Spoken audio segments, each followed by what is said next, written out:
Cela fait 2 ans, notre comité de défense de l'hôpital, avec de nombreux élus, des personnels soignants, des syndicalistes, des citoyens, a alerté les pouvoirs publics.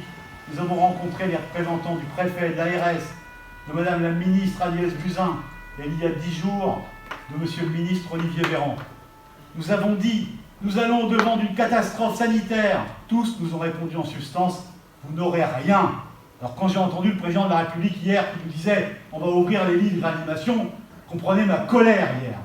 Et je voulais simplement vous lire ce que le comité de défense a adressé il y a quelques jours au président de la République. Dans quel pays vivons-nous? À quelle catastrophe sanitaire devons-nous assister? Dans notre hôpital de Beaumont-sur-Oise, déjà des services entiers avaient disparu.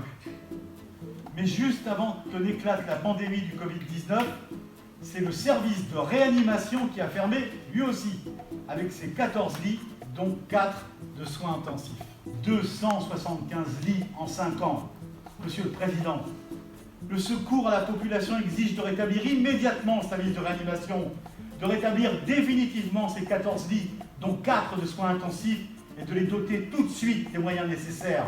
Quant à l'aide aux hôpitaux, dont nous ne voyons pas la couleur, on a appris, oui, que 10 milliards d'euros vont être budgétés, mais versés directement aux banques en remboursement des dettes que les hôpitaux ont dû contracter du fait des restrictions imposées. C'est le cas de Beaumont-sur-Oise. Mais on ne soigne pas les cancers, ni les attaques cardiaques, ni les problèmes psychiatriques, ni même les malades du Covid avec des vaccins. Les 180 000 habitants de nos communes, dont Chambly, sont en pleine expansion. Population essentiellement ouvrière, meurtrie par les désindustrialisations et le chômage.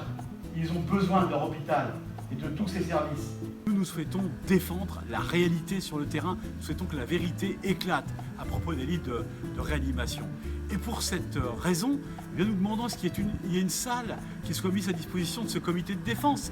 Parce que oui, on peut se réunir, comme aujourd'hui, au conseil municipal, à 30 personnes, avec les protections sanitaires habituelles. Et bien sûr, on peut se réunir, et on peut débattre et on peut agir.